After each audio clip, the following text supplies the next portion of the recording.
ఎఫెసీయులకు రాసిన పత్రిక 5వ అధ్యాయం ఎన్నో వచనం అండి? 22 కాదు, 21 రైట్. 21 నుంచి 24 వచనాలు ఈరోజు మనం చదువుకుందాం. ఆ వచనాల నుంచి మనం దేవుని వాక్యాన్ని విందాం. దయచేసి నాతో పాటు ఎఫెసీ పత్రిక 5వ అధ్యాయం 21 నుంచి 24 వచనాలు మనమందరం కలిసి చదువుదాం. మనమందరం కలిసి దేవునికి ప్రార్థన చేద్దాం. ఎందుకంటే దేవుడు మన హృదయాలని ఓపెన్ చేసి నేర్పిస్తే కానీ మనం నేర్చుకోలేం, పాటించలేం. దయచేసి నాతో పాటు కూడా చదవండి. ఎఫెసీలకు రాసిన పత్రిక 5వ అధ్యాయం 21 నుంచి 24 వచనాలు. క్రీస్తునందలి భయముతో ఒకనినొకడు లోబడియుండుడి. స్త్రీలారా, ప్రభువునకు వలె మీ సొంత పురుషులకు లోబడియుండుడి. క్రీస్తు సంఘమునకు శిరస్సయ్యున్నలాగున పురుషుడు భార్యకు శిరస్సయ్యున్నాడు. క్రీస్తే శరీరమునకు రక్షకుడై ఉన్నాడు. సంఘము క్రీస్తునకు లోబడినట్టుగా భార్యలు కూడా ప్రతి విషయములోనూ తమ పురుషులకు లోబడవలెను.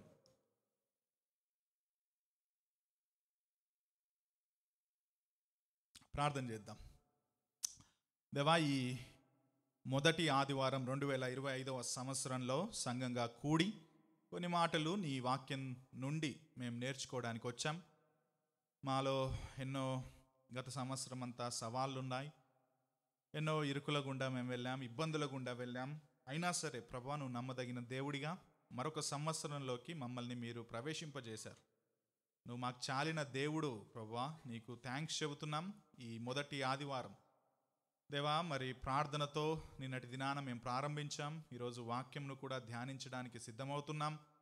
దేవా, మమ్మల్ని ఇంకా కట్టండి. మీ వాక్యం చేత మా జీవితాలను మీలో బలంగా ఇంకా ఎదిగింపజేస్తూ మీ మహిమార్థమే ఉండడానికి సహాయం దయచేయమని, ఈరోజు వాక్య ధ్యానంలో కూడా మేము విని విడిచిపెట్టకుండా వాక్యాన్ని జీవితాలకు అన్వయించుకొని నీకు ఇష్టమైన బిడ్డలుగా ఉండడానికి సహాయం దయచేయమని యేసుక్రీస్తు నామంలో ప్రార్థిస్తున్నాము తండ్రి, ఆమేన్.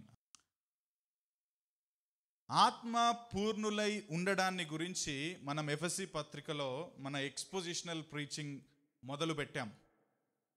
ఆత్మ పూర్ణులుగా ఉండడం అంటే ఆరాధన చేసినప్పుడు పైకి ఎగరడం కాదు.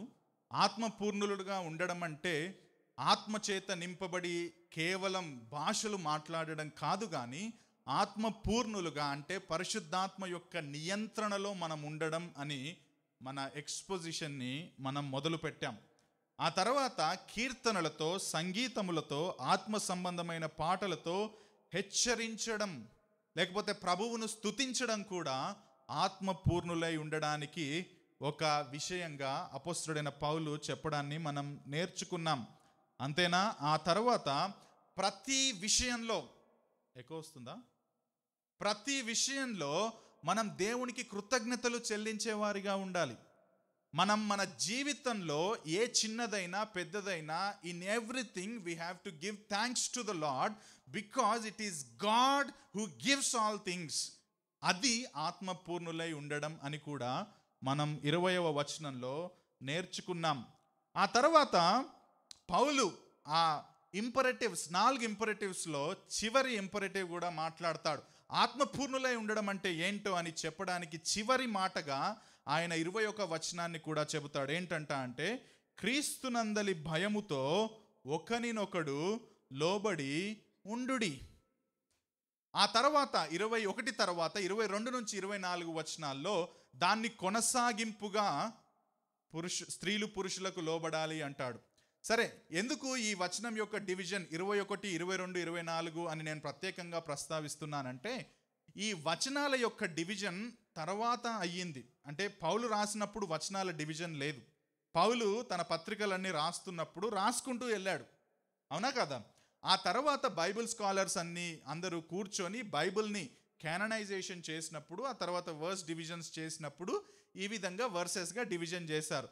21వ వచనంలో పౌలు ఆత్మపూర్ణులై ఉండడానికి ఒక 4వ విషయంగా మీరు ఒకరినొకరు లోబడి ఉండుడి అని చెప్పినప్పుడు, ఆ తర్వాత 22 నుంచి చెప్పబోయే భాగాలన్నిటినీ దృష్టిలో పెట్టుకొని కూడా ఆ మాట చెప్పాడని చాలామంది అంటారు. ఎందుకు అంటే ఆ తర్వాత చెప్పేవన్నీ 21లో చెప్పిన దానికి కనెక్ట్ అయ్యి ఉంటాయి.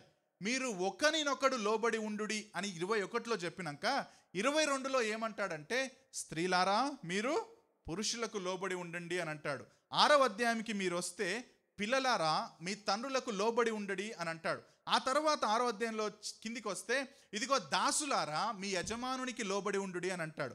సో పాల్ ఏం చేస్తున్నాడంటే 21వ వచనంలో లోబడి ఉండుడి అనేది ఆత్మపూర్ణులై ఉండడానికి ఒక 4వ విషయంగా కనెక్ట్ చేస్తున్నాడు. ఎట్ ద సేమ్ టైం ఆయన రాయబోయే 22 నుంచి రాయబోయే విషయాలకు కూడా కనెక్టింగ్ వర్డ్స్గా దాన్ని దృష్టిలో పెట్టుకొని 21వ వచనం రాశాడు అని చాలామంది చెబుతారు. సో ఇక్కడ లోబడుడి అన్న మాట ఈరోజు మనం ప్రాథమికంగా నేర్చుకోబోతున్నాం. రైట్, చాలా చాలా కష్టమైన పదం ఇది. మనం ప్రాక్టీస్ చేయడానికి ఇష్టపడని పదం అది. లోబడి ఉండడం అనేది ఎవరికి ఇష్టం ఉండదు. అది పిల్లలకు ఇష్టం ఉండదు, దాసులకు ఇష్టం ఉండదు, లేకపోతే స్త్రీలకు కూడా ఇష్టం ఉండదు. కానీ అసలు దేవుడు ఏ ఉద్దేశంతో పౌలు ద్వారా లోబడుట అన్న కాన్సెప్ట్ని రాయిస్తున్నాడో మనం తెలుసుకోవాలి. జనరల్లీ లోబడే సంగతి లోకానుసారంగా చాలా డిఫరెంట్గా లేకపోతే ఎక్స్ట్రీమ్కి తీసుకెళ్ళి డిఫైన్ చేస్తారు. కాబట్టే మనం ఇన్ఫ్లుయెన్స్ అయిపోయి లోకానుసారంగా లోబడడం నాకు ఇష్టం లేదు, ఆ విధంగా నేను లోబడను అంటాం. కానీ వాక్యం ఏం చెబుతుంది? దేవుని మాటలో లోబడడానికి సంబంధించిన విషయాలు ఇంకెక్కడెక్కడ దేవుడు ఏ విధంగా రాసుంచాడో మనం కరెక్ట్గా ఎగ్జామిన్ చేస్తే అది ఎంత ఆధిక్యతో ధన్యతో మనకు అర్థమవుతుంది. సో అసలు ఈరోజు లోబడుట అంటే ఏంటి, దేనికి లోబడాలి అంటే అధికారం అంటే ఏంటి అనే విషయాలు మనం చూద్దాం. ఎందుకంటే సరైన అవగాహన లేకపోతే డియర్ బ్రదర్స్ అండ్ సిస్టర్స్ మనం తప్పుగా అర్థం చేసుకుంటాం. మనం తప్పుగా అర్థం చేసుకుంటే ఏం చేస్తాం? తప్పుగా అన్వయించుకుంటాం. So that is the danger. కాబట్టి మొదట అసలు ఎందుకు లోబడాలి, లోబడుట అంటే అర్థం ఏంటో మనం చూద్దాం. లోబడి ఉండుడి అనే పదం యాక్చువల్లీ ఇంగ్లీష్లో ఏమనుంది? సబ్మిట్ అని ఉంటుంది. అది గ్రీకులో వాడిన పదం ఏంటంటే హుపటోసో మెనాయ్. పౌలు అక్కడ వాడిన గ్రీకు పదం హుపటోసో మెనాయ్. హుపటోసో అంటే డిక్షనరీ ప్రకారం అర్థం ఏంటంటే ఒక క్రమమైన పద్ధతిలో కింద ఉంచడం. ఒక క్రమమైన పద్ధతిలో కింద ఉంచడాన్ని హుపటోసో అని అంటారు. అంటే నియంత్రణలో ఉండడం, ఆధీనంలో ఉండడం. దేని నియంత్రణలో ఉండాలి? అధికారి నియంత్రణలో ఉండాలి, లేకపోతే అధికారం యొక్క ఆధీనంలో ఉండాలి. దానిని హుపటోసో అని డిక్షనరీ లేకపోతే క్రిస్టియన్ వర్బ్స్ ఎపిటమాలజీ అంటాం. వర్డ్స్ని డిస్క్రైబ్స్ చేసే ఆ శాస్త్రం దాన్ని ఆ విధంగా డిఫైన్ చేస్తుంది. కాబట్టి దీన్ని క్రైస్తవ మాటలకు మనం అన్వయింపజేస్తే హుపటోసో అని అంటే అర్థం ఏంటంటే దేవుడు నియమించిన అధికారం క్రింద ఆధీనపడి లేకపోతే లోబడి ఉండడం మనం ఇక్కడ హుపటోసో అని అర్థం చేసుకోవచ్చు. దేవుడు నియమించాడు అధికారాన్ని, ఆ అధికారం క్రింద ఆ నియంత్రణ క్రింద ఉండడాన్ని హుపటోసో అని మనం తెలుసుకోవచ్చు. సరే, ఇది ఒకటే దగ్గరన హుపటోసో అని మాడింది ఇంకెక్కడైనా వాడారా అని కూడా మనం చూద్దాం. ఎందుకంటే మనకు మొత్తం బైబిల్లో ఆ పదాన్ని ఎక్కడ వాడారో కూడా అర్థమవుతే ఆ పదం యొక్క నిజమైన నిర్వచనం మనకు అర్థమవుతుంది. సో నూతన నిబంధనలో హుపటోసో పదాన్ని ఎక్కడ వాడారో చాలా ఉన్నాయి. కొన్ని వచనాల్ని మనం చూసే ప్రయత్నం చేద్దాం. లూకాసు వార్త 2వ అధ్యాయం 51వ వచనం. లూకాసు వార్త 2వ అధ్యాయం 51వ వచనం. ఇది యేసుక్రీస్తు గారికి సంబంధించిన మాట. అంతటా ఆయన అంటే యేసుక్రీస్తు వారు వారితో కూడా బయలుదేరి నజరేతునకు వచ్చి వారికి లోబడి ఉండెను. Jesus Christ was submitted to their parents. ఆయన తన తల్లిదండ్రులకు లోబడి ఉన్నాడు. హుపటోసో. సో కేవలం స్త్రీలకు మాత్రమే వాడలేదు ఈ మాట. నూతన నిబంధనలో జీసస్ క్రైస్ట్ కూడా ఆ మాట వాడారు. లూకాసు వార్త 10వ అధ్యాయం 17వ వచనం. ఆ 70 మంది శిష్యులను యేసుక్రీస్తు ప్రభు పంపుతాడు సువార్త చేయడానికి, దయ్యాల మీద అధికారం ఇచ్చి. శిష్యులు సంతోషంతో తిరిగి వచ్చి, ప్రభువా, దయ్యాలు కూడా నీ నామము వలన మాకు హుపటోసో లోబడుచున్నావి అని వాళ్ళు అక్కడ చెప్పారు. అంటే దయ్యాలు ఎవరి నియంత్రణలోకి వచ్చాయి? యేసుక్రీస్తు శిష్యుల నియంత్రణలోకి. అంటే వాళ్ళు ఈయన ఆధీనంలోకి వచ్చారు. హుపటోసో అన్న పదాన్ని అక్కడ కూడా వాడారు. రోమా పత్రిక 13వ అధ్యాయం 1వ వచనం. ప్రతి వాడును పై అధికారికి హుపటోసో లోబడి ఉండాలి. 13వ అధ్యాయం 1వ వచనంలో కూడా మాట ఉంది. అంతెందుకు, ఎఫెసీ పత్రిక 1వ అధ్యాయం మనం చూసాం. మొదటి అధ్యాయంలో 22వ వచనంలో, మరియు సమస్తమును ఆయన పాదముల క్రింద ఉంచి. ఎవరు సమస్తమును? ఆయన అంటే ఎవరు? యేసుక్రీస్తు పాదముల క్రింద తండ్రి ఉంచాడు. అక్కడ లోబడు అన్న పదం వాడలేరు, తెలుగులో పాదముల క్రింద ఉంచి అన్నాడు. But that same meaning comes actually గ్రీక్లో హుపటోసో అనే మీనింగే వస్తుంది. 122. సో ఎవ్రీ అథారిటీ ఎవరి కింద ఉంది ఇప్పుడు? లోబడి యేసుక్రీస్తు క్రింద దేవుడు పెట్టాడు. తీతుకు రాసిన పత్రిక 3:1, అధిపతులకు అధికారులకు లోబడి విధేయులుగా మీరు ఉండాలి. అధికారులకు అధిపతులకు లోబడడం హుపటోసో. 1 పేతురు 5:5, చిన్నలారా మీ పెద్దలకు లోబడి ఉండుడి, హుపటోసో. ద పాయింట్ ఏంటంటే, కేవలం ఒక స్త్రీలకు మాత్రమే రాయబడిన పదం హుపటోసో కాదు. అది యేసుక్రీస్తుకు వాడబడింది, దాసులకు వాడబడింది, పిల్లలకు వాడబడింది. లేకపోతే సమస్త సృష్టి యేసుక్రీస్తుకు లోబడి ఉండడాన్ని కూడా అదే పదంతో నూతన నిబంధన రచయితలు వాడారు అని చెప్పి నేను చెప్పే ప్రయత్నం చేస్తున్నాను. ఇన్ అదర్ వర్డ్స్ ఏంటంటే, ఆత్మపూర్ణులై ఉండడం అంటే ఇదిగో లోబడే క్రైస్తవులుగా ఉండడం అని అర్థం. ఆత్మపూర్ణులుగా ఉండడం అంటే ఏంటండి? లోబడే క్రైస్తవులుగా, ఒక అధికారానికి లోబడి జీవించే క్రైస్తవులుగా మనం ఉండాలి. ఆత్మదేవుని ఆధీనంలో, ఆత్మదేవుని నియంత్రణలో ఉండే క్రైస్తవులుగా ఉండడం ఆత్మపూర్ణులై ఉండడం. దానికి ఆపోజిట్ చూద్దాం మనం. లోబడడానికి వ్యతిరేకమైంది ఏంటి? దేవుడు నియమించిన అధికారాన్ని ఎదిరించడం, లేకపోతే వాదించడం, లేకపోతే స్వయం కేంద్రీకృతంగా జీవించడం. I don't want any authority over me. నా మీద ఎవ్వరూ అధికారిగా ఉండాల్సిన అవసరం లేదు. నాకు నేనే అధికారిని, నేనెవ్వరికి తగ్గను, నేనెవరి నియంత్రణలోకి రాను అనేది క్వైట్ ఆపోజిట్ టు హుపటోసో. నువ్వు లోబడకుండా ఉంటున్నావంటే దాని అర్థం ఏంటో తెలుసా? నేను ఎవరి అధికారానికి ఒప్పుకోను, నాకు నేనే కింగ్ని, నా మీద అధికారం ఎవరికి అవసరం లేదు.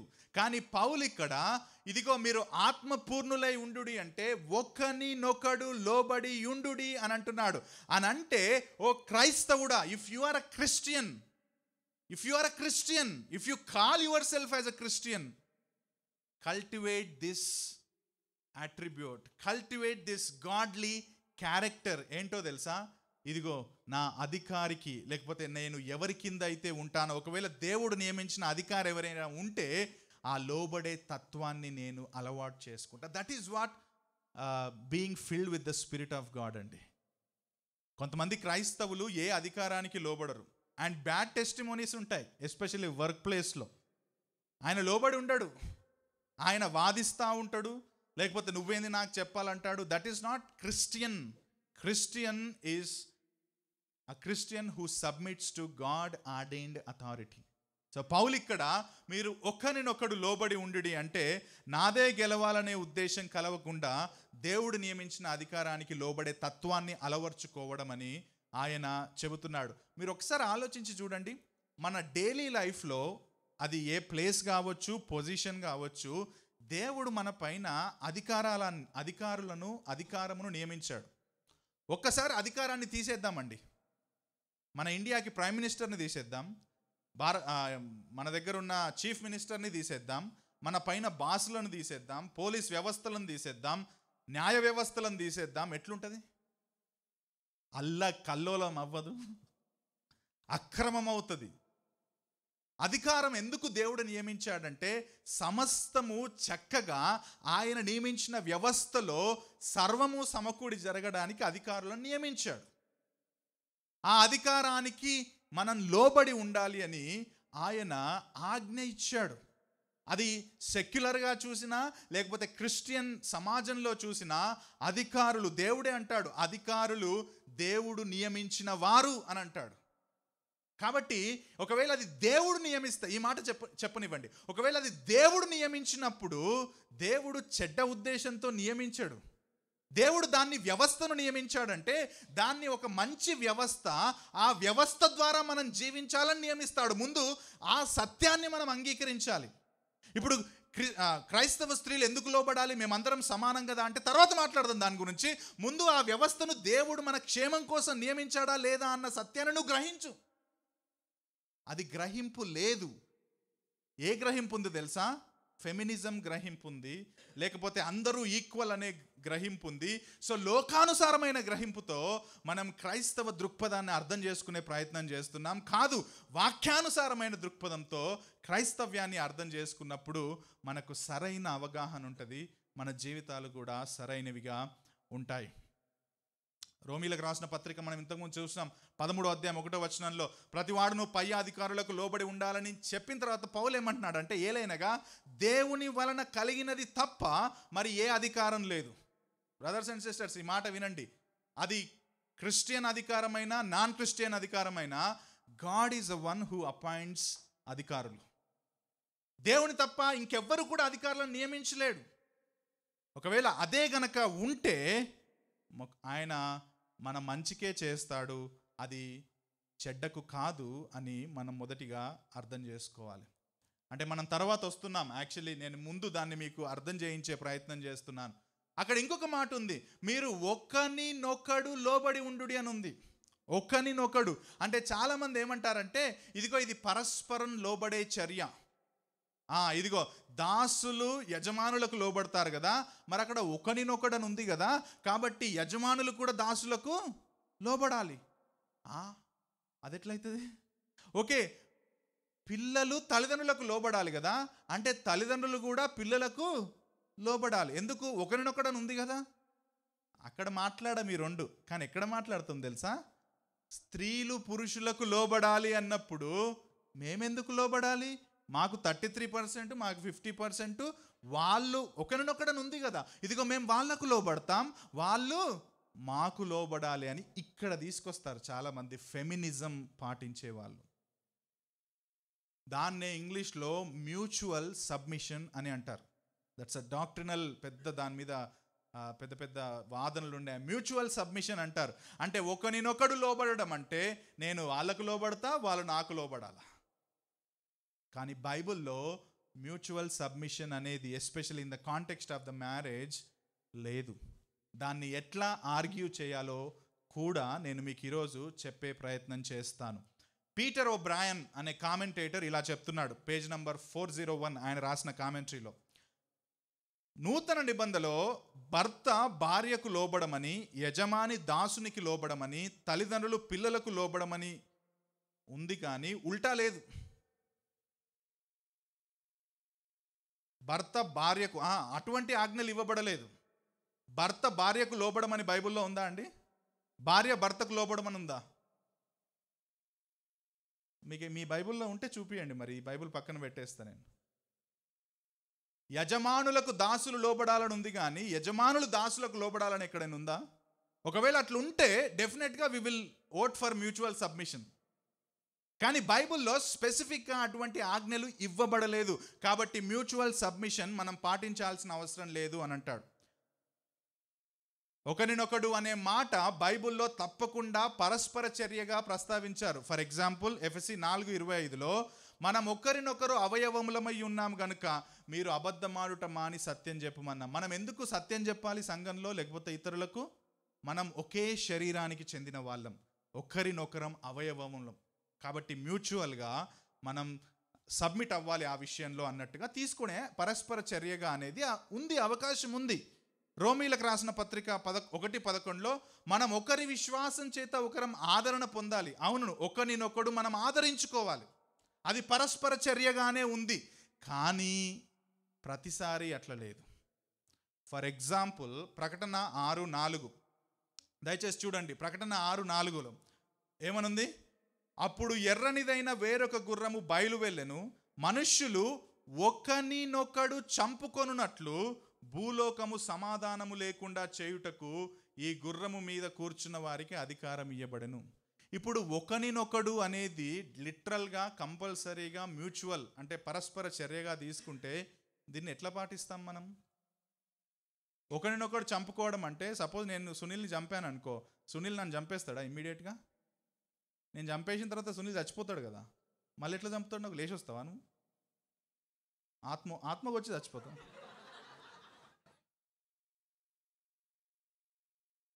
పరస్పర చర్య అంటే కిల్ వన్ అనదర్ అనేది మ్యూచువల్గా జరిగే ప్రక్రియ కాదు. అక్కడ పాయింట్ ఏం చెప్తున్నాడంటే కొందరు ఇంకొందరిని చంపారు, అక్కడ పాయింట్ అది. అంతేగాని లిటరల్గా నేను ఆయనను చంపడం నువ్వు ఆయనను చంపడం అనేది పరస్పర చర్యగా బైబిల్లో అటువంటి పదజాలాన్ని వాడలేరు. అంతెందుకు గలతీలకు రాసిన పత్రిక 6వ అధ్యాయం 2వ వచనం, ఒకని భారములను ఒకడు భరించి ఈలాగు క్రీస్తు నియమాన్ని పూర్తిగా నెరవేర్చుడి. అంటే సునీల్ భారం నువ్వు నా భారాన్ని మోయి నేను నీ భారాన్ని మోస్తానా? దాని అర్థం కాదు. అంటే నిజంగా సునీల్ ఒకవేళ భారం గుండా వెళ్తే ఆ భారం గుండా నిజంగా ఆయనకు అవసరత ఉంటే అది నా అవసరతగా నేను ఆయనకు సహాయకరంగా ఉండడం అనే విషయాన్ని చెప్తున్నాడు అక్కడ పౌలు. అంతేగాని నేను నీది మోస్తా నువ్వు నాది మోయి అని చెప్పడానికి ఆ మాట వాడట్లేడు, ఒకరినొకడు అనేది.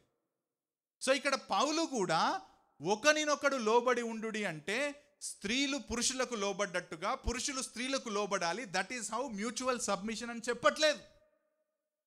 అటువంటి ఆజ్ఞలు బైబిల్లో ఎక్కడా ఇవ్వబడలేదు. కానీ దేవుడు అంటున్నాడు, దేవుడు నియమించిన అధికార వ్యవస్థలో కుటుంబ వ్యవస్థ కావచ్చు, లేకపోతే సామాజిక వ్యవస్థ కావచ్చు, సంఘ వ్యవస్థ కావచ్చు, వాటిలో అధికారులను నియమించాడు. ఆ వ్యవస్థ కింద ఆయన లోబడి ఉండమంటున్నాడు. అంతెందుకండి, పాస్టర్లకు లేకపోతే అధికారులకు సంఘంలో విశ్వాసులు లోబడి ఉండాలి అని బైబిల్లో ఉందా లేదా? ఉంది. కానీ ఎక్కడైనా విశ్వాసులకు పాస్టర్లు నాయకులు లోబడాలని బైబిల్లో ఉందా అండి? లేదు. అంటే వాళ్ళు పాపం చేసిన లోబడే అనే విషయం గురించి మాట్లాడతలే. వాక్యానుసారమైన కాపురులే వాళ్ళు ప్రయాసపడుతూ పరిచర్య చేస్తే వాళ్ళు దేవుడు నియమించిన పరిశుద్ధాత్మ నియమించిన నాయకులు కాబట్టి వాళ్ళకు లోబడి ఉండు అని విశ్వాసులకు ఆజ్ఞ ఇవ్వబడ్డది. అంతేగాని మ్యూచువల్గా విశ్వాసులకు నాయకులు లోబడాలి అని క్లియర్ కమాండ్ బైబిల్లో లేదు. కానీ ఒకవేళ వాళ్ళు తీసుకున్న నిర్ణయం, వాళ్ళు చెప్పేది ఏదైనా కరెక్ట్గా చాలా సంఘానికి క్షేమకరంగా ఉంటే ఓకే అని వాళ్ళు కూడా సబ్మిట్ అవుతారు. కానీ not in the same way. దేవుడు నియమించిన వ్యవస్థను దాటి ఆ మాట బైబిల్లో ఎక్కడా చెప్పబడలేదు. చాలామంది లోబడి ఉండడాన్ని ఏమనుకుంటారంటే బలహీనత అనుకుంటారు. సబ్మిట్ అంటే ఇంకా సబ్మిట్ అయ్యి ఉండాలి, బలహీనులం మేము, ఆయన బలవంతుడు మేము. కాదండి, that is not the way Bible describes. ఒకవేళ అది బలహీనత అయితే యేసుక్రీస్తు ప్రభు బలహీనుడని అర్థం. ఎందుకు హుపటోసో ఎవరికి వాడారు? మొట్టమొదటిగా లూకాసు వార్తలో జీసస్ క్రైస్ట్కి వాడారు. జీసస్ క్రైస్ట్ ఆయన సృష్టికర్త, ఆయన త్రిత్వములో రెండవ వ్యక్తి, శరీరధారిగా లోకానికి వచ్చిన తర్వాత హుపటోసో తల్లిదండ్రులకు లోబడి ఉన్నాడు ఆయన. జీసస్ క్రైస్ట్ బలహీనుడా? లేకపోతే చాలామంది లోబడి ఉండడాన్ని తక్కువ, ఇన్ఫీరియర్, వాళ్ళు సుపీరియర్ వీళ్ళు ఇన్ఫీరియర్ అని కూడా డిస్క్రైబ్ చేస్తూ ఉంటారు. ఒకవేళ అది కరెక్ట్గా జీసస్ క్రైస్ట్ అప్లై చేస్తే జీసస్ క్రైస్ట్ ఇన్ఫీరియరా? Jesus Christ not an inferior person. ఆయన తక్కువ శ్రేణికి చెందినవాడు కాదు, ఆయన తక్కువ స్థలానికి చెందినవాడు, పొజిషన్కి చెందినవాడు అని అర్థం కాదది. సో లోబడి ఉండడం బలహీనత కాదు, లోబడి ఉండడం ఇన్ఫీరియర్గా ఉండడం కాదు. స్టీవెన్ కోల్ అనే పాస్టర్ ఏమంటాడో తెలుసా? దేవుడు తాను నియమించిన అధికారం ద్వారా తన బిడ్డలలో క్రీస్తు సారూప్యత పెంచడమే లోబడి ఉండడానికి ఉన్న కాన్సెప్ట్ అని అంటాడు. జీసస్ క్రైస్ట్ ఎందుకు ఈ మాట పరిశుద్ధాత్మ ద్వారా రాయించాడంటే ఇదిగో మీలో మనలో ఆయన స్వారూప్యం పెంచడానికి ఈ లోబడి ఉండడాన్ని ఆయన రాయించాడు అని స్టీవెన్ కోల్ పాస్టర్ చెప్తాడు. నేను ఎందుకు ఈ ఇంట్రడక్షన్ చెప్తున్నాను సబ్మిట్ గురించి అంటే, ఇదిగో చాలామంది స్త్రీలకు నచ్చని పాయింట్ దగ్గరికి మనం వెళ్తున్నాం. ఆ తర్వాత పౌలు చెప్పిన పాయింట్ ఏంటంటే, భార్యలారా మీ భర్తలకు లోబడి ఉండుడి. లోబడి ఉండడం బలహీనత కాదు, లోబడి ఉండడం ఇన్ఫీరియర్గా ఉండడం కాదు, కానీ లోబడి ఉండుడి అని వాక్యం స్త్రీలకు అంటే భార్యలకు చాలా సూటిగా చెబుతుంది. లోకానుసారమైన లోబడడం గురించి నేను మాట్లాడట్లే. వాక్యానుసారమైన లోబడడం అంటే ఏంటో ఈరోజు మనం అర్థం చేసుకోవాల్సిన అవసరం ఉంది. అండ్ వెరీ సాడ్లీ చాలామంది క్రైస్తవ భార్యలు లోబడి ఉండట్లేరు. ఎందుకంటే they are influenced by feministic movement. ఏంటి ఫెమినిజం మూమెంట్ ఏంటి అంటే, మాకు సమాన హక్కులున్నాయి, మాకు సమాన హోదాలున్నాయి, కాబట్టి నేను లోబడి ఉండను, నేను కూడా నా అధికారాన్ని కుటుంబ వ్యవస్థలో నా హక్కుగా నేను పాటించి తీరుతాను.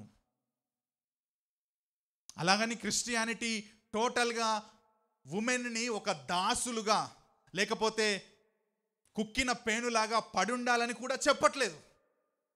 దేవుడు నియమించిన ఆ బ్యూటిఫుల్ ఇన్స్టిట్యూషన్లో దేవుని అధికారానికి లోబడి జీవించడం గురించి బైబిల్ చెప్తుంది. ఎందుకు ఆ విధంగా క్రైస్తవ భార్యలు ఉంటున్నారంటే కూడా ఒక రకమైన కారణం ఏంటంటే దాన్ని కరెక్ట్గా అర్థ వివరణ చేసి నాయకులు కూడా చెప్పలేకపోతున్నారు.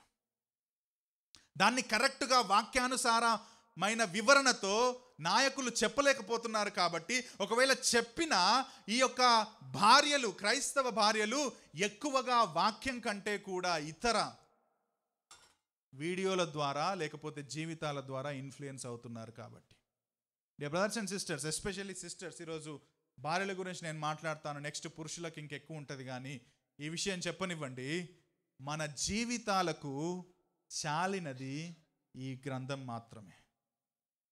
ఈ గ్రంథం నుంచే మనం ఏదైనా అర్థం చేసుకోవాలి. కానీ పక్కింటోళ్ళు చూసో, ఆ ఆర్టికల్ చూసో, ఆ వీడియోలు చూసో, ఆ ప్రసంగం చూసో వాటి ద్వారా మనం ఇన్ఫ్లుయెన్స్ అవుతే we are most miserable Christians. And this word of God is sufficient for our lifes. ఈ పుస్తకం మన క్రైస్తవ జీవితానికి చాలిన పుస్తకం. దీని నుంచి ఎట్లా అర్థం చేసుకోవాలనేది ఆలోచించాలి. కానీ మనం బయట దేని నుంచి కూడా ప్రభావితమై మన జీవితాలకి అన్వయించుకోవద్దని నేను చెప్పే ప్రయత్నం చేస్తున్నాను. సో 22వ వచనంలో పౌలు చూడండి ఏమంటున్నాడు, స్త్రీలారా ప్రభువునకు వలె మీ సొంత పురుషులకు లోబడి ఉండుడి. ఇంగ్లీష్లో వైఫ్స్ అని ఉంది. ఓకే, వైఫ్స్ అని ఉందా ఇంగ్లీష్లో? లేకపోతే అయితే పాత దాంట్లో యాక్చువల్లీ జనరల్గా ఉమెన్ అని చేశారు, కానీ తర్వాత దాన్ని వైఫ్స్ అని ఇంగ్లీష్లో ట్రాన్స్లేట్ చేశారు.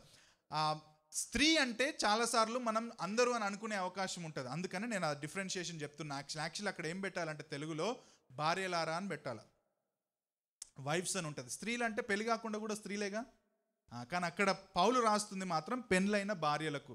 ఎందుకు, ఎట్లా చెప్పొచ్చు? అది పక్కనే ఉంది, మీ సొంత పురుషులకు లోబడి ఉండుడి అని ఉంది. అవునా?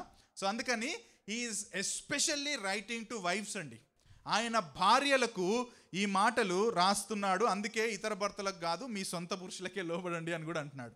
ఇతరులకు కాదు, మీ సొంత భర్తలకు, పురుషులకు మీరు లోబడాలి అని చెప్పి ఆయన కొన్ని విషయాలు చెప్తున్నాడు. అసలు ఎందుకు లోబడమని పౌలు ఇక్కడ చెబుతున్నాడు? వై పాల్ ఈస్ సేయింగ్, లేకపోతే the spirit of God is saying that we wifes should submit to husbands. ఎందుకు లోబడాలి? పైపర్ గారు ఒక డెఫినేషన్ ఇస్తారు. ముందు డెఫినేషన్ చూసి మనం రీజన్స్ దగ్గరికి వెళ్దాం. పైపర్ గారు చెప్పేది ఏంటి సబ్మిషన్ అంటే, లోబడుట అనేది తన వరాలను ఉపయోగించి, దేవుడిచ్చిన వరాలను ఉపయోగించి తన భర్త నాయకత్వాన్ని గౌరవించడానికి, ధృవీకరించడానికి భార్యకు ఇవ్వబడిన పిలుపు అటది. దేవుడు భార్యలకు ఇచ్చిన వరాలను ఉపయోగించి భర్త నాయకత్వం కింద ఉంటూ, ఆ భర్త నాయకత్వాన్ని గౌరవిస్తూ, ఆ భర్త నాయకత్వాన్ని అఫర్మ్ చేస్తూ, గౌరవించి, ధృవీకరించి జీవించడానికి భార్యలకు ఇవ్వబడిన పిలుపు సబ్మిషన్. ఎంత బ్యూటిఫుల్ ఉంది! ఇది కరెక్ట్ అర్థమైతే మనం అంటే మనం అని నేను చెప్తున్నప్పుడు భార్యల గురించి మాట్లాడుతున్నా. ఓకే, నేను భార్యను కాదు, నేను భర్తను. సో మనం ఎందుకు లోబడట్లేదు అని అంటే, ఇదిగో ఇది దేవుడిచ్చిన పిలుపు, ఇది నా బాధ్యత, ఇది దేవుడికి ఇష్టమైన పిలుపు అన్న సత్యం మనకు అర్థం కావట్లేదు. అందుకే దాన్ని బలహీనతగా చూస్తాం, లేకపోతే ఇన్ఫీరియర్గా చూస్తాం. కానీ మనం దాన్ని ఎట్లా చూడాలంటే, ఇట్ ఈస్ ఆ బ్లెస్సింగ్ ఫ్రమ్ ద లార్డ్. అది దేవుడు నాకు ఇచ్చిన పిలుపది, అందుకే నేను లోబడతాను అన్న కాన్సెప్ట్ మనకు అర్థం అవ్వాలి. సో పౌలు గారు ఏమంటున్నారో చూద్దాం, లేకపోతే నేను మిగతా రచయితలు కూడా ఏం చెబుతున్నారనేది నేను క్రాస్ రెఫరెన్సెస్లో పీటర్ గారిని, తర్వాత పౌలు రాసిన ఇతర పత్రికలను కూడా నేను కోట్ చేస్తాను. ఎందుకు భార్యలు భర్తలకు లోబడాలి? ద ఫస్ట్ థింగ్ ఏంటంటే, పురుషుడు మొదటిగా చేయబడ్డాడు, కాబట్టి స్త్రీ పురుషునికి లోబడాలి. ఆదాము మొదటగా చేయబడ్డాడు, అవ్వ మొదటిగా చేయబడలే. అంటే మొదట చేస్తే ఆయనకు లోబడాలా అని మీరు అనొచ్చు. లోబడాలా. ఎందుకు అంటే ఇదిగో మొట్టమొదటిసారిగా దేవుడు ఆదామును చేసినప్పుడు ఆ సృష్టిలో ఆదాముకు మొదటి నాయకత్వాన్ని ఆయన అప్పచెప్పాడు. అవ్వను చేయక ముందే ఆదామును చేసి ఆ తోటను సేద్యపరచడానికి నాయకుడిగా నియమించాడు. అవ్వను చేయక ముందే ప్రతి జంతువులకు పేర్లు పెట్టడానికి అవ్వకు కాకుండా ఆదాముకు అధికారాన్ని నియమించాడు. అవ్వ దగ్గరికి వచ్చి నువ్వు పేర్లు పెట్టమనలే. ఎవరు పెట్టారు అందరి జంతువులకు పేర్లు? ఆదాము పెట్టాడు. ఇన్ అదర్ వర్డ్స్, చాలా మంది బైబిల్ స్కాలర్స్ నమ్మేది ఏంటంటే ఇదిగో ఆదామును మొదట చేయడం, ఆ తర్వాత ఆదాముకు నాయకత్వ బాధ్యతలు అప్పచెప్పడం, అందరికీ పేర్లు పెట్టే ఆ నమ్మకత్వమైన పని అప్పచెప్పడం వల్ల దేవుడు నాయకుడిగా మొదటి నుండి పురుషుణ్ణి నియమించాడు అని అంటారు. పురుషుడు నియమించాడు. అలాగని స్త్రీలు పురుషుని కంటే తక్కువ ఇన్ఫీరియర్ ప్లేస్లో ఉన్నవారని కాదు. ఎందుకు కాదు? ఎందుకంటే దేవుడు అంటున్నాడు, ఇదిగో నేను నరునిగా లేకపోతే పురుషుడు స్త్రీగా చేశాను. ఏ విధంగా చేశానని చెప్తున్నాడు ఆది కాండంలో? తన పోలిక చెప్పున. కేవలం ఆదామును మాత్రమే తన పోలికలో చేశాడా? అవ్వని చేయలేదా? కాదండి. దేవుడు ఆదాము అవ్వలను ఇద్దరిని కూడా తన పోలికలో చేశాడంటే అర్థం ఏంటంటే దేవుడు సృష్టించినప్పుడు పురుషుడు స్త్రీ అన్న భేదం లేదు. ఆయన సృష్టించినప్పుడు ఒకే విలువతో చేశాడు. A man and a woman have equal dignity and value in the sight of the living God. దేవుని దృష్టిలో పురుషుడు స్త్రీ ఒకే విలువను కలిగి ఉన్నారు, కానీ బాధ్యతల్లో మాత్రం డిఫరెన్స్ ఇచ్చాడు. ఏంటి? పురుషుడు నాయకుడిగా ఆయన నియమించాడు, స్త్రీని ఆ పురుషునికి సాటి అయిన సహాయకారిగా. వినండి, నేను ఆర్గ్యుమెంట్ని సపోర్ట్ చేయడానికి పౌలు గారు రాసిన 2 వచనాలను కూడా చూపిస్తున్నా. 1 కొరింథీ 11వ అధ్యాయం 3-12 వచనాలు. ఎందుకు ఉమెన్ ముసుగేసుకోవాలి అని చెప్పి అక్కడ ఆర్గ్యుమెంట్ ఆయన చేస్తూ ఉన్నప్పుడు, ఎందుకు ఆ విధంగా చేయాలి పౌలు అని అడిగితే అక్కడ కూడా రీజన్ ఇస్తాడు. ఎందుకంటే పురుషుడు నాయకుడు అని చెప్పడానికి ఈ ఆర్గ్యుమెంట్ని నేను దీని నుంచి తీసుకున్నాను. చూడండి, ప్రతి పురుషునికి శిరస్సు క్రీస్తనియు, స్త్రీకి శిరస్సు పురుషుడనియు, క్రీస్తునకు శిరస్సు దేవుడనియు మీరు తెలుసుకొనవలనని కోరుచున్నాను. ఎందుకంటే ఇదిగో శిరస్సు, పురుషుడు స్త్రీకి శిరస్సుగా ఉన్నాడు, అధికారిగా ఉన్నాడు. కాబట్టి మీరు ముసుగేసుకోవాలి అని అంటాడు స్త్రీలను. ఎందుకు వేసుకోవాలయ్యా అని అంటే 8-9 వచనాల్లో పౌలు అంటాడు అక్కడ 13వ అధ్యాయంలో, ఏలయనగా స్త్రీ పురుషుని నుండి కలిగనే కానీ పురుషుడు స్త్రీ నుండి కలగలేదు. స్త్రీ పురుషుని కొరకే కానీ పురుషుడు స్త్రీ కొరకు సృష్టింపబడలేదు అని చెప్పి సృష్టిలో దేవుడు చేసిన క్రమాన్ని అక్కడ వివరిస్తున్నాడు. ఎందుకు లోబడాలి అంటే ఇదిగో పురుషుణ్ణి దేవుడు ఆది నుండి కూడా నాయకుడిగా చేశాడు. ఎలా నాయకుడిగా చేశాడంటే మొట్టమొదటిగా ఆదామును చేశాడు. నా క్వశ్చన్ ఏంటంటే, ఆదామును మట్టి నుండి చేసిన దేవుడు అవ్వను మట్టి నుండి చేయలేడా? ఏం మట్టి దొరకలేదా దేవుడికి? అయిపోయిందా మట్టి మొత్తం? చేయలేడా అండి? ఆదామును చేసినప్పుడే ఇమ్మీడియట్గా ఇంకో 2 రోజులు ఆగో 3 రోజులు ఆగో ఒక క్షణం ఆగి ఇంకొంచెం మట్టి తీసి అవ్వని చేయలేకపోయేటోడా? He can do that. కానీ ఎందుకు దేవుడు గాఢ నిద్ర కలగజేసి పక్కటెముక నుంచి తీసుకెళ్ళాడు, తీసి అవ్వని చేశాడు?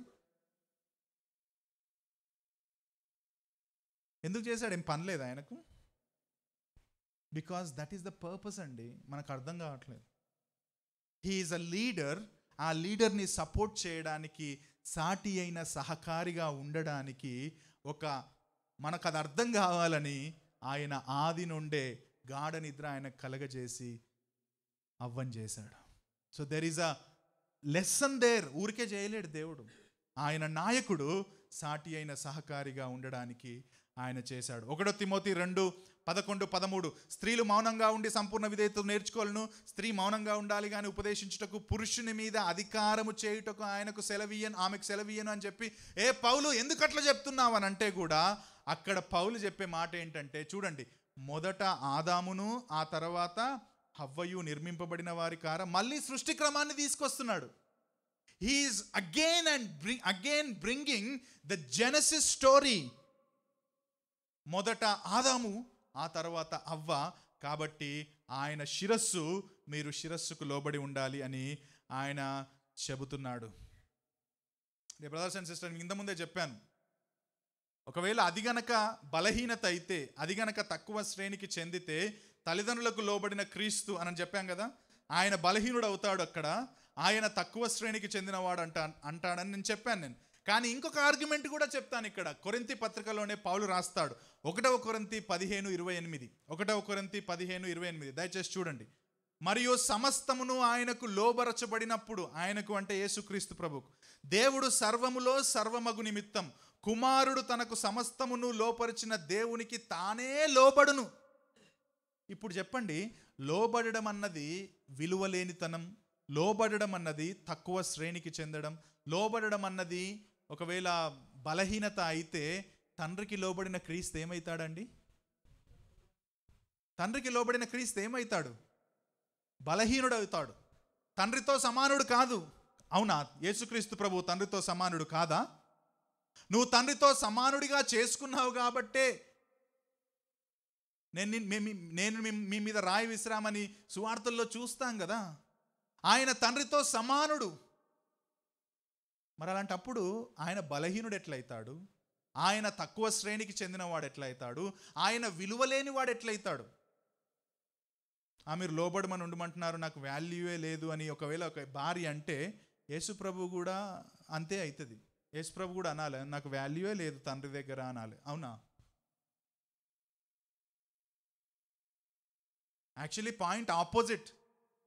When you are submitting, you are valuing. When you are submitting, you are glorifying. When you are submitting, you are honoring. Quite opposite అండి. మనం లోబడి ఉన్నప్పుడు, దేవునికి లోబడి ఉన్నప్పుడు, దేవుడు నియమించిన వ్యవస్థకు లోబడి ఉన్నప్పుడు దేవుణ్ణి మహిమపరుస్తున్నాం, మనం దేవుణ్ణి గౌరవపరుస్తున్నామని మనం వినాల్సిన వారమై ఉన్నాం. ఎందుకు లోబడాలంటే, ఇదిగో పురుషుడు శిరస్సు కాబట్టి, నాయకత్వం కాబట్టి భార్యలు లోబడాలి. రెండవది, భార్య భర్తకు లోబడడం అనేది ప్రభువుకు యుక్తమైనది. భార్య భర్తకు లోబడడం అనేది ప్రభువుకు యుక్తమైనది. స్త్రీలారా, ఎవరికి వలె మీ సొంత పురుషులకు లోబడి ఉండుడి అంటున్నాడు పౌలు అక్కడ. ప్రభువునకు వలె. నేను క్రీస్తుకు లోబడతాను కానీ నా భర్తకు లోబడను అని అన్నారనుకోండి, భార్యలారా, నేను క్రీస్తుకు లోబడతా, I love the Lord, I sing songs to God, I love Lord Jesus Christ, but I don't want to obey, I don't want to submit to my husband అని అన్నావనుకో, జీసస్ క్రైస్ట్ వచ్చి అంటాడు, అవన్నీ వద్దమ్మా, నేను ముందు ఆయన అధికారిగా పెట్టినా, నువ్వు ముందు ఆయనకు లోబడు, తర్వాత మాట్లాడదాం నా గురించి.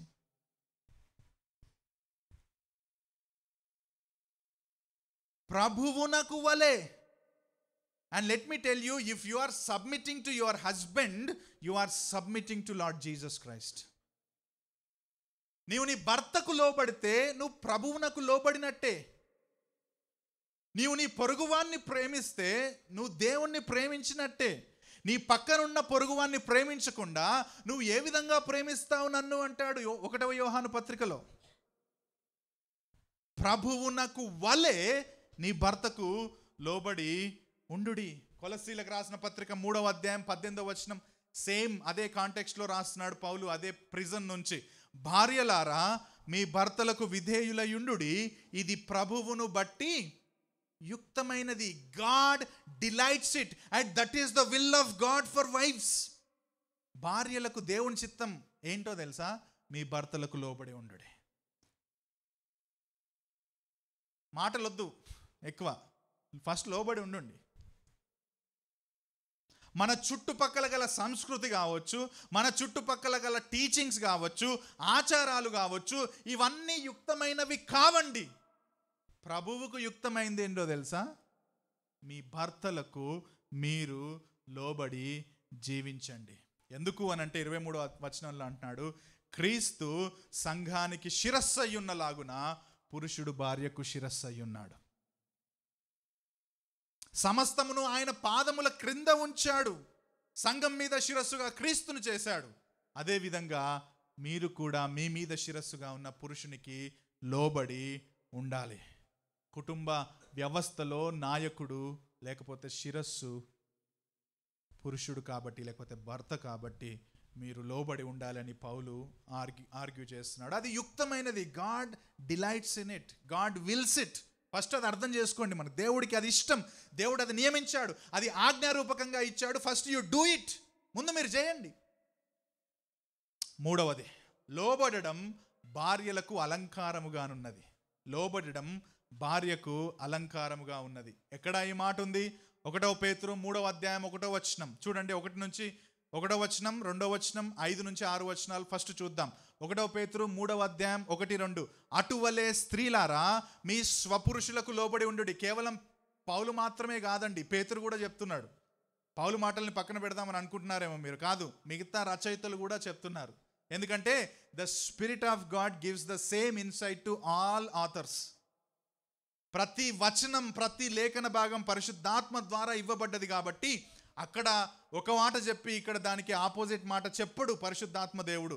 This is the will of God అయినప్పుడు ప్రతి ఆథర్కి అదే విధమైన ఆలోచన ఇస్తాడు. కాబట్టి పేతురు కూడా అంటున్నాడు, స్త్రీలారా మీ స్వపురుషులకు లోబడి ఉండుడి. ఎందుకు?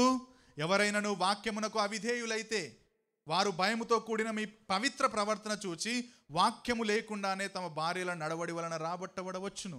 ఒకవేళ మీరు పెళ్ళైన తర్వాత ప్రభుని అంగీకరించారు, మీ భర్త అవిశ్వాసి అయినాడు, అయినా సరే లోబడి ఉండుండి. ఎందుకు లోబడి ఉండాలి అని అంటే పేతురు అంటున్నాడు, మీ పవిత్ర ప్రవర్తన చూసి భార్యల నడవడి వలన కూడా వాళ్ళు ఆకర్షించబడొచ్చేమో, కాబట్టి లోబడి ఉండుండి అని చెప్పి 5వ వచనం 6వ వచనం దగ్గరికి రండి. ఏమంటున్నాడంటే, అటువలే పూర్వము దేవుని ఆశ్రయించిన పరిశుద్ధ స్త్రీలు తమ స్వపురుషులకు లోబడి ఉండుట చేత తమ్మును తాము అలంకరించుకొనిరి.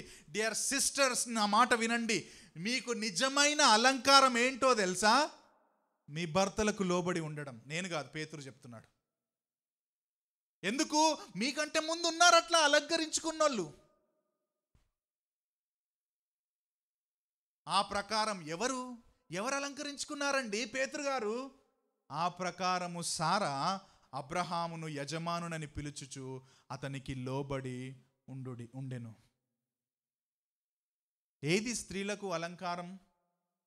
3వ వచనం 4వ వచనం. ఇప్పుడు మధ్యలో వచనాలు చూడండి. 1, 2 చూసాం, 5, 6 చూసాం.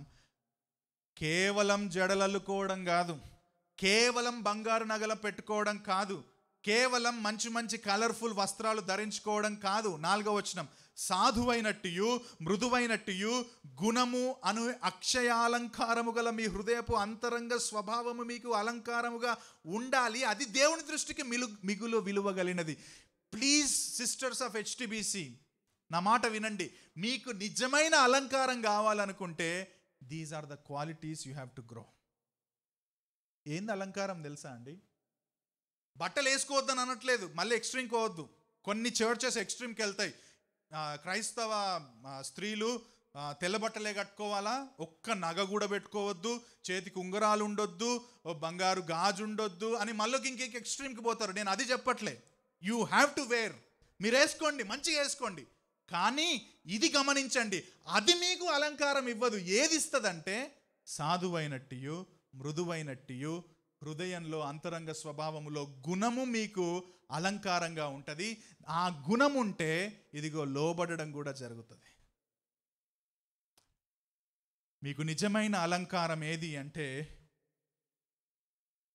లోబడి ఉండడం. ఎవరు మీకు మాదిరి అంటే సారమ్మ. ఏమని పిలిచిందంట తెలుసా అండి ఆయనని? యజమానుడా. యాక్చువల్ ఇంగ్లీష్లో బాగుంటుంది. ఏమని ఉంటుంది? మాస్టర్ కాదు, లార్డ్. లార్డ్ అన్న పదాన్ని మనుషులకు కూడా, యజమానులకు వాడేవాళ్ళు. The lord. అందుకే పాత నిబంధనలోనే ఆ మాట ఉంటుంది కదా, సామెతలు 31 మీ అందరికీ తెలుసు కదా. ద ప్రొవర్బ్స్ ఉమెన్ 31:10లో ఒక మాట ఉంటుంది, గుణవతి అయిన భార్య దొరుకుట అరుదు, అట్టిది ముత్యము కంటే అమూల్యమైనది. గుణవతి అయిన భార్య దొరుకుట అరుదు అంటే అసలు అలాంటి అమ్మాయి దొరకదని అర్థం కాదు అక్కడ. అటువంటి అమ్మాయి దొరికిన వ్యక్తి విలువైనది సంపాదించుకున్నాడని అర్థం. ఎందుకంటే గుణం గొప్పది, ఆమె తెచ్చే కట్నం గొప్పది కాదు. పెళ్లి చేసుకోబోతున్న యవనస్తులారా, గుణం చూడు, కట్నం చూడకు. హెచ్టిబిసిలో ఉన్న యవనస్తులారా, కట్నం చూస్తే నువ్వు పోయినావు ఆ హెచ్టిబిసి నుంచి బయటికే. తెలుసు కదా మన కన్విక్షన్స్. నువ్వు కట్నం తీసుకున్నావంటే వెళ్ళిపో. మరి మన దేశంలో దరిద్రం ఏంటంటే భార్యను విలువైనదిగా ఎంచరు. భార్య నుండి వచ్చే సంపద, భార్య నుండి వచ్చే కారు, భార్య నుండి వచ్చే బంగారం, దాన్ని విలువైనదిగా వస్తారు. ఆమె ఎట్లున్నా సరే అసలు గుణం చూడరు అసలు. First of all they don't see characters. అవసరం లే, ఎంత ఇస్తావు, కొంచెం తగ్గించు, కొంచెం పెంచొచ్చు కదా. వ్యాపారం, సిగ్గులేని క్రైస్తవ్యం. అది సిగ్గులేని క్రైస్తవ్యం. దరిద్రం క్రైస్తవ్యంలోకి వచ్చింది అండ్ మనం ఇంకా కూర్చొని మాట్లాడుతున్నాం. పెళ్లి సమయంలో అమ్మాయి గుణం కంటే కూడా అమ్మాయి తెచ్చే ధనం గురించి ఎక్కువ ఆలోచిస్తున్నారండి క్రైస్తవులు.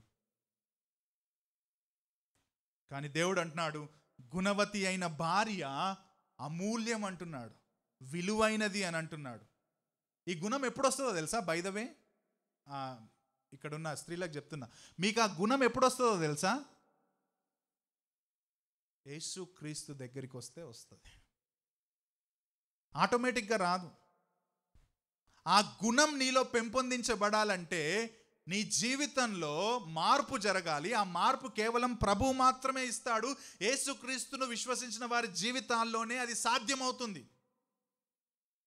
నిజమైన మారు మనస్సు లేకుండా, రక్షణ లేకుండా, నీ పాపములోనే జీవిస్తూ, నీ పాపములోనే కొనసాగుతూ, కేవలం అక్కడ ఒక క్రిస్టియన్ యాక్టివిటీ, ఇక్కడ ఒక క్రిస్టియన్ యాక్టివిటీ చేయడం, లేకపోతే క్రైస్తవ్యం అదొక ఇతరుల మతం అని చెప్పి దాన్ని పక్కన పెట్టేసి క్రైస్తవ్యులను హేట్ చేస్తూ, ఇవన్నీ చేస్తుంటే నీకు గుణం పెరగదు.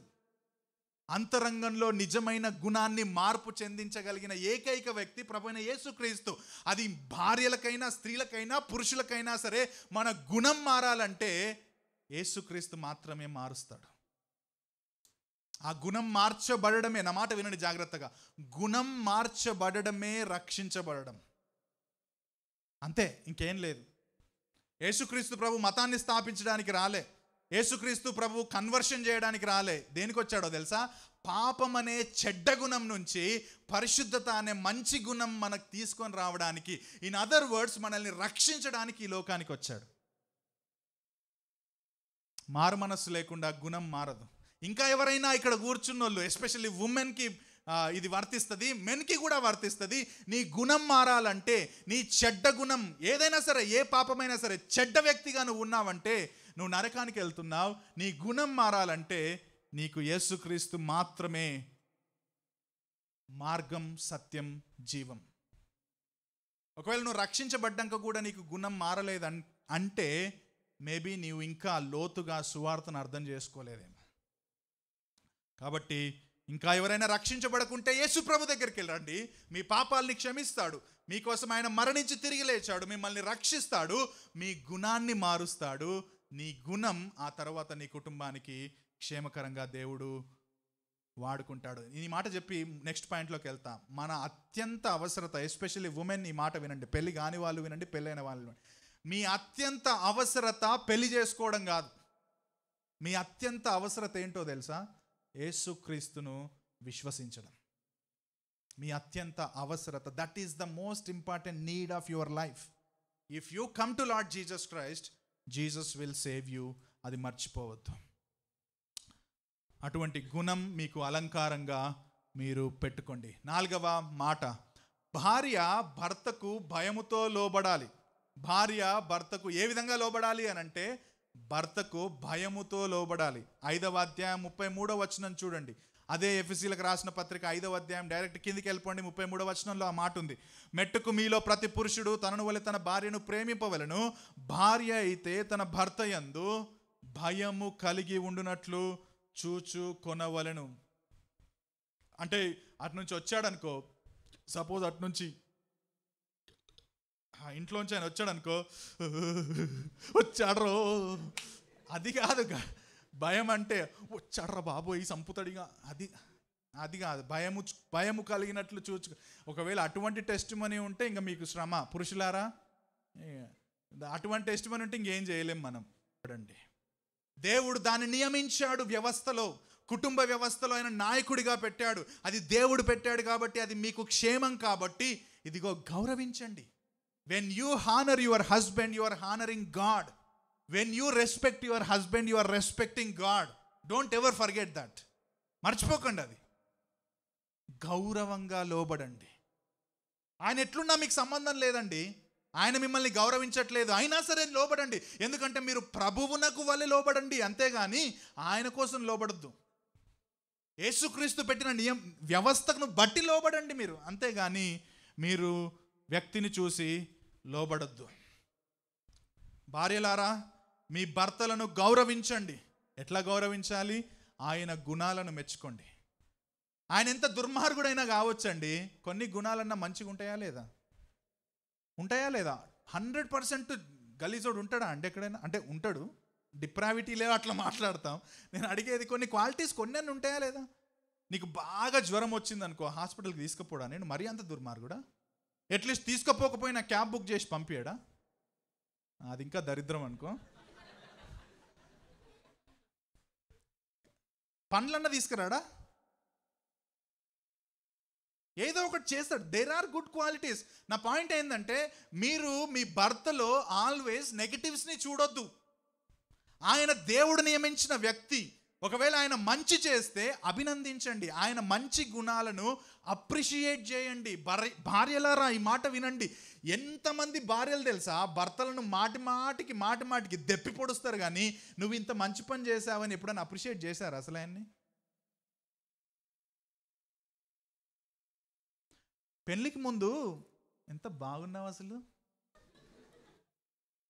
పెళ్ళైన సంవత్సరం తర్వాత ఎంత బాగున్నావు నువ్వు అసలు అని ఎప్పుడని చెప్పినా? ఓన్లీ నమ్రతనే చెప్తుంది, ఇంకెవ్వరు. అందుకే చైతన్య రోజు హ్యాపీగా ఉంటాడు. ఏందా అనుకుంటా నేను. ఒక సంవత్సరం తర్వాత చెప్తాం, 5 సంవత్సరాల తర్వాత మంచిగా తయారయ్యాడు, మంచిగా తయారైపోతున్నాడు, ఆఫీస్కి వెళ్తున్నాడు, టక్ వేసుకున్నాడు, సూపర్ తయారండి, ఈరోజు మీరు చాలా బాగున్నారండి అని అంటారా ఎప్పుడన్నా? గుండె మీద చేసుకొని చెప్పండి. Very rare. ఇంకా అట్లా చెప్పిన వాళ్ళు అంటే ఇక praise the Lord. Actual first 1 yearలో చెప్తారు, హనీమూన్ పీరియడ్ కదా, అన్నీ బాగుంటాయి. హనీమూన్ పీరియడ్ అయిపోయిన తర్వాత ఉంటుంది అస్సలు మజా.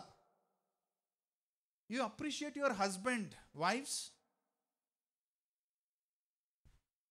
అండ్ గర్వంగా చెప్తాం, my wife appreciates me. Sometimes నాకు అంత డ్రెస్ సెన్సే ఉండదు. నాకు ఫస్ట్ ఆఫ్ ఆల్ డ్రెస్సులు వేసుకోవడమే తెలియదు నాకు. ఫస్ట్ ఆఫ్ ఆల్ కొనుక్కోవడం కూడా తెలియదు నాకు. కానీ అప్పుడప్పుడు అన్న వేసుకుంటే షీ అప్రిషియేట్స్ మీ. ఈరోజు బాగున్నావు నువ్వు అంట. మేఘాలకు వెళ్ళిపోతాయి నేను.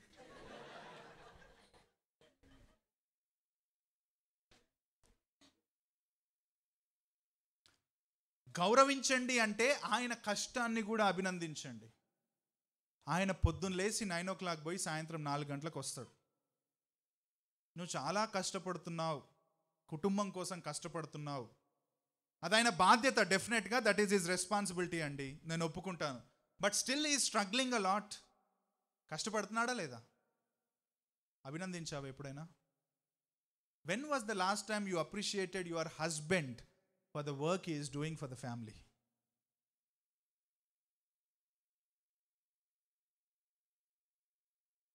Very sad. చాలామంది చేయట్లేరు. ఆయన నిర్ణయాలను గౌరవించండి. డెఫినెట్గా ప్రతి నిర్ణయం అది కంపల్సరీగా బాగుంటుంది అని అనుకోవడానికి లేదు. డెఫినెట్గా ఉండకపోవచ్చు, చాలా బ్లండర్స్ చేస్తుండొచ్చు. సో యూ టెల్ హిమ్ ఇది కరెక్ట్ కాదండి అని నువ్వు చెప్పొచ్చు ఒక భార్యగా. కానీ ఒకవేళ ఆయన అల్టిమేట్గా నిర్ణయం తీసుకుంటే గౌరవించు, వాదులాడకు. నేర్చుకుంటాడు పాఠం, ఆయన దేవుడు నేర్పిస్తాడు ఆయన బ్లండర్స్ని బట్టి కూడా. నువ్వు దేవుని స్థానం తీసుకోకు. Don't take God's place. God will deal with him. But you just submit to his decision. ఆయన నిర్ణయాలను గౌరవించండి. డియర్ పేరెంట్స్లో మనం చాలామంది, నా పిల్లలు అసలు ఘోరం తయారవుతున్నారు పాస్టర్ గారు, నా పిల్లలు అసలు నా మాట వింటలేరు, అసలు ఫాదర్ కూడా చెప్పింది అస్సలు వింటలేరు అని చెప్పేసి, మదర్ ఫాదర్ చెప్పింది వింటలేరు అని పాస్టర్స్కి వచ్చి కంప్లైంట్ చేస్తుంటారు. అవునా? నా క్వశ్చన్ ఏంటంటే, ఒక మదర్గా, నేను ఫాదర్ది తర్వాత వస్తుంది కానీ, మదర్గా నువ్వెప్పుడైనా నీ భర్త నిర్ణయానికి లోబడి గౌరవించావా? లేకపోతే నీ ఇంట్లో కూడా ఆ గౌరవప్రదమైన పోస్చర్ నువ్వు కలిగి ఉన్నావా? ఒకవేళ నువ్వు కలిగి ఉంటే ఫస్ట్ థింగ్ ఏంటంటే, నీ పిల్లలు చూసి నేర్చుకుంటారు. రెండవది, నువ్వు చెప్పి నేర్పించవచ్చు నీ పిల్లల్ని. నువ్వు నేర్పించవు, నువ్వు చూపించవు, అంత అయిపోయిన తర్వాత పాస్టర్ దగ్గరికి వచ్చి వీళ్ళు ఇట్లా తయారయ్యారు అని చెప్తావు. షేమ్ కాదా అది? ఎవరికి ఇచ్చిండు పిల్లల్ని బాధ్యతగా పెంచడం అనేది? పాస్టర్లకు ఇచ్చాడా? సండే స్కూల్ టీచర్స్కి ఇచ్చాడా? The first responsibility is mother and father and mother. నువ్వు భర్తకు లోబడవు, నువ్వు భర్త నిర్ణయాన్ని గౌరవించవు, నువ్వు ఆయన కనీసం గౌరవప్రదమైన పోస్చర్ నువ్వు కలిగే ఉండవు. కానీ నీ పిల్లలు మాత్రం ఇట్లున్నారని నువ్వు వచ్చి కంప్లైంట్ చేస్తావు. భార్యలారా, మీరు గౌరవించండి. మీ పిల్లలు గౌరవించకపోతే తండ్రిని గౌరవించమని చెప్పండి. కొన్నిసార్లు నన్ను ఫ్రెండ్లీగా ఉంటాను కాబట్టి నన్ను నాన్న అనకుండా సంబోధిస్తూ ఉంటారు పిల్లలు. My wife reminds them, don't ever talk like that to your father. మీ తండ్రితో అట్లా మాట్లాడొద్దు అని చెప్పి ఆమె గద్దిస్తుంది చాలాసార్లు.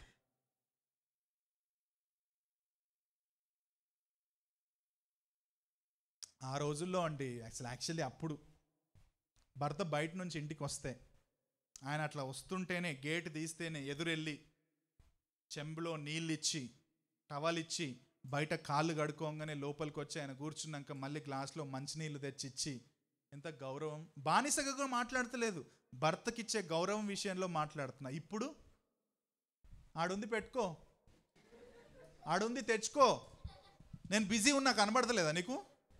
నేను ఇక్కడ పని చేస్తున్నా, డోంట్ యు ఎవర్ సీ? అంటే నీకు పని లేదని నేను అనట్లేదు, అందరికీ ఉన్నాయి పనులు. ఐఎమ్ టాకింగ్ అబౌట్ హార్ట్ అండి. అటువంటి గౌరవప్రదమైన తత్వాన్ని నీ భర్త పట్ల నువ్వు కలిగి ఉన్నావా లేదా? దేవుడు నియమించాడండి. God has appointed him as a head. Don't you submit to him, respect him. నీ భర్త ఇంటికి వచ్చి, చాలా అలసిపోయినా ఈరోజు, let's go home and just relax, కాస్త సేద తీరాలి ఇంటికి అని చెప్పి రావాలంట. కష్టంరా బాబు, ఇంటికి పోతే మొదలవుతుంది, ఈడనే ఇంతుందంటే ఇంట్లో డబ్బులు ఉంటుంది, దానికంటే ఇంకో గంట సేపు బయట తిరిగి లాస్ట్కి పడుకునే టైంకి పోతే చాలు, మధ్యలో ఎందుకు అదంతా మళ్ళీ తలనొప్పి అనుకునేటట్టుగా ఉండొద్దంట ఇల్లు. అది ఎవరి వల్ల అవుతుంది? భార్యలు భర్తలకు లోబడినప్పుడే అవుతుంది.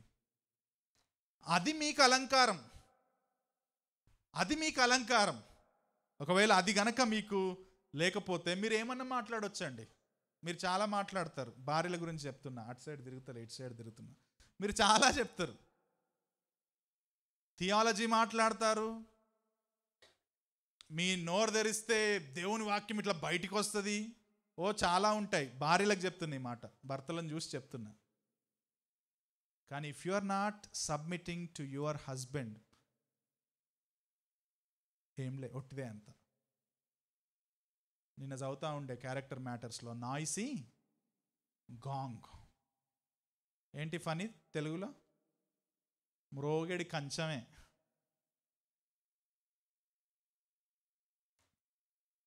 భర్తకు లోబడుతుంది. అలాగని లోబడటం అంటే ప్రతిసారి గుడ్డిదానిలాగా బానిసలాగా తలూపడం కాదు. నువ్వు నీ ఒపీనియన్ చెప్పాలా, నువ్వు సజెషన్స్ ఇవ్వాలా నీ భర్తకు. దట్ ఈస్ వాట్ సాటి అయిన సహకారం అంటే. దేవుడు సాటి అయిన సహకారంగా పెట్టడంలో ఉద్దేశం ఏంటంటే, నీ నాయకునికి తన నాయకత్వాన్ని నిర్వర్తించడానికి నువ్వు సహాయకారిగా ఉండాలి. అలాగని ఆయన పాపం చేయమంటే కూడా సరే అండి అని గంగిరెద్దులాగా తలూపడం కాదు. అప్పులోడు వస్తే నేను లేనని చెప్పు అంటే చెప్తానండి. ఫోన్ వస్తే ఆయన ఇంట్లో ఏదైనా అబద్ధం ఆడంటే ఆ అబద్ధం ఆడుతున్నాడు, అది కాదు. మళ్ళీ ప్రభువునకు వలె you can disobey your husband for the sake of glorifying God, but you cannot disobey the word of God for the sake of submitting to your husband. నీ భర్తకు లోబడాలని చెప్పి దేవుని వాక్యానికి వ్యతిరేకంగా పాపం చేయొద్దండి. దేవుని వాక్యాన్ని హెచ్చించడానికి, దానికి లోబడడానికి నీ భర్తకు నువ్వు అవిధేయత చూపించవచ్చు. అటువంటి సిచ్యువేషన్స్లో తప్పితే మిగతా టైంలో నువ్వు ప్రతిసారి కూడా లోబడాల్సిన అవసరం ఉంది. విశ్వాసురాలైన భర్తకు విశ్వాసురాలైన భార్య తీవ్రమైన వేధింపుల గుండా వెళ్ళినప్పుడు కూడా తగ్గింపు కలిగి లోబడే తత్వంతో ఉంటే, విశ్వాసి అయిన భర్తకు లోబడకుండా నువ్వు అధికారం చెలాయిస్తున్న భార్యగా ఉంటే నీకు శ్రమ. దేవుడు నియమించిన వ్యవస్థలో దేవుడు ఇచ్చిన ఆజ్ఞలకు వ్యతిరేకంగా నువ్వు లోబడకుండా ఉంటే దేవుడు నీ జీవితాన్ని బట్టి మెచ్చడు. దేవా, చాలా విషయాలు ఉన్నాయి, కానీ మ్యాటర్ అర్థమైతే మాకు చాలేమో. కొన్నిసార్లు లోబడే విషయంలో మాకు చాలా రాంగ్ అండర్స్టాండింగ్ ఉంది. లోబడడం అంటే బలహీనత, లోబడడం అంటే కింది జాతికి చెందడం, లోబడడం అంటే అది విలువలేనితనం అని చాలాసార్లు మేము అనుకుంటా ఉన్నాం. కానీ లోబడడం అనేది దేవుని గుణలక్షణం. నీ కుమారుడైన క్రీస్తు కూడా మీకు లోబడినట్టుగా అది ఎంతో విలువనిచ్చే ఒక మంచి లక్షణమని మరి మా సంఘంలో ఉన్న భార్యలందరూ తెలుసుకోవడానికి కృప దయచేయండి.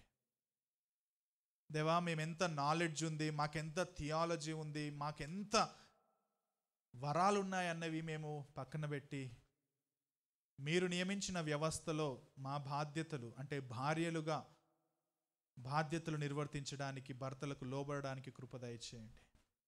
ఒకవేళ భర్తలు వేధించేవారిగా ఉన్నా, ఒకవేళ వాళ్ళు ఇబ్బంది పెట్టేవారిగా ఉన్నా, ప్రేమతో వాళ్ళకు చెప్పడానికి, ప్రేమతో వాళ్ళను నడిపించడానికి, అతి ప్రాముఖ్యంగా వారి కోసం ప్రార్థన చేయడానికి భార్యలకు సహాయం దయచేయండి.